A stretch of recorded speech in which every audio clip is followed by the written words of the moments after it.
আসসালামু আলাইকুম। কেউ ভিডিওটা টান দিবে না ভাই। ভাই কথাটা খালি অল্প একটু শুনে, অল্প একটু কথাটা শোনা যায় ভাই। দেশের মধ্যে যে রাজহানি শুরু হয়েছে, যে ভাঙচুর লুটপাট শুরু হয়েছে ভাই, এটা কিন্তু ঠিক না। ছাত্ররা আন্দোলন করে দেশ স্বাধীন করছে, তারা নিজেদের রক্ত বিনিময়ে তারা দেশ স্বাধীন করছে, সরকারকে পদত্যাগ করছে। এই বলে কি আমরা দেশের মধ্যে যে রাষ্ট্র সম্পদ আছে এগুলা কি আমরা ধ্বংস করব?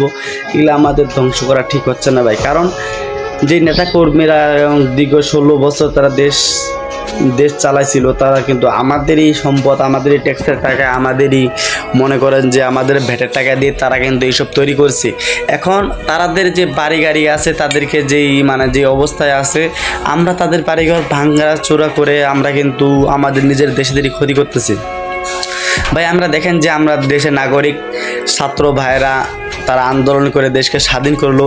তারা স্বাধীন করে তারা প্রমাণ করছে, তারা যতদিন আন্দোলন করছে, দীর্ঘ 1 মাস আন্দোলন করছে, কিন্তু তারা কিন্তু কোনো দিন ভাঙচুর করে নাই।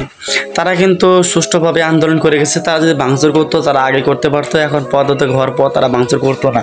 আমরা যে দলীয় থেকে আমরা মানে ভাঙচুর করতেছি, তাদেরকে আমরা রিকোয়েস্ট করব যাতে আমরা দেশের সম্পদকে আমরা রক্ষা করি। কারণ ছাত্র ভাইরা অনেক কষ্ট করে দেশকে স্বাধীন করলো। এখন আমরা চাই যে আমাদের দেশকে আমরা আরও এগিয়ে নিয়ে যাব। আমাদের দেশ যেটা আছে, এই দেশটাকে আমরা সোনার দেশে আমরা পরিণত করব।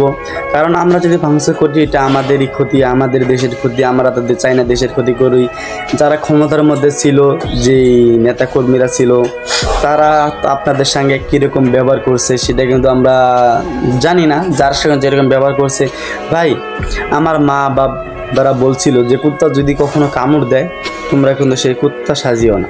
এইভাবে যে আমরা ভাঙচুর করতেছি, আমরা লুটপাট করতেছি, আমরা দেশের মধ্যে ক্ষয়ক্ষতি করতেছি ভাই, এটা কিন্তু আমরা যেটা করতেছি এটা কিন্তু আমাদের ঠিক হইতেছে না। আমরা রিকোয়েস্ট করব যাতে আমরা এই স্বাধীন দেশে, সোনার দেশে আমরা সুন্দরভাবে বসবাস করতে পারি, সেইটাই যেন আমরা আগামীদের জন্য চেষ্টা করব। এখন মনে করেন যে অনেক দিন পর ক্ষমতায় আসার পর আমরা নেতাকর্মীরা ভাই, যে আমরা ভাবতেছি যে আমরা এই দেশের মধ্যে যে ভাঙচুর করতেছি, লুটপাট করতেছি, এটা হয়তো আমরা শক্তির বড়াই দেখাইতেছি। কিন্তু ভাই এইভাবে কতদিন? একজন মানুষ তো ক্ষমতা তো মনে করেন যে সারা জীবন থাকতে পারবেন, এটা কিন্তু না। একদিন পতন হবে। যেরকম মাননীয় শেখ হাসিনা বলছিল সে বিগত 2040 সাল পর্যন্ত সে ক্ষমতা থাকবে, কিন্তু আল্লাহ ছাড় দেয়, কিন্তু ছেড়ে দেয় না।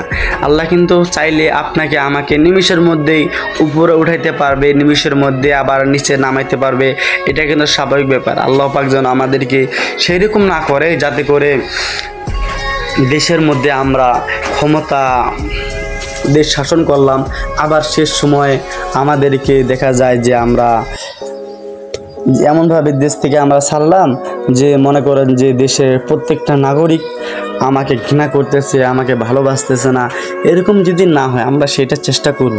তাই আমাদেরকে করতে হবে যে আমরা যে বর্তমানে যে আছি দেশের মধ্যে আমরা শান্তি শৃঙ্খলা আমরা বজায় রাখবো, আমাদের নিজেদের শান্তি শৃঙ্খলা রাখবো। আমরা নিজেদেরকে যথেষ্ট পরিমাণে আমাদের কন্ট্রোল রাখবো। কারণ আমরাও যদি এইভাবে ভাঙচুর করি, লুটপাট করি, তাহলে কিন্তু দেশ কিন্তু স্বাধীন হলে কীভাবে? দেশ স্বাধীন মানে কি? সবাই স্বাধীনতাভাবে থাকবে। এখন দেশের মধ্যে ভাঙচুরি যদি চলে, অগ্নিকাণ্ড যদি দেই আমরা, তাহলে সেটা তো দেশ স্বাধীন করা হইল না। দেশ স্বাধীন নামে আমরা আরও দেশটাকে ধ্বংস করার চেষ্টা করতেছি। কেন রে ভাই? সেটা তো আমাদেরই টাকা দিয়ে তৈরি হয়েছে, সেটাকে আমরা হেফাজতে রাখি। সেটা রাষ্ট্রের সম্পদ, রাষ্ট্রের কাছে আমরা তুলে ধরবো।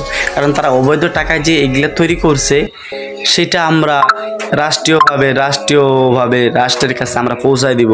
এবং দেশটাকে আমরা সবারই অনুরোধ যে দেশটাকে যেন আমরা শান্তিরক্ষাভাবে আমরা টিকে রাখতে পারি, সেই দিকে আমরা খেয়াল রাখবো।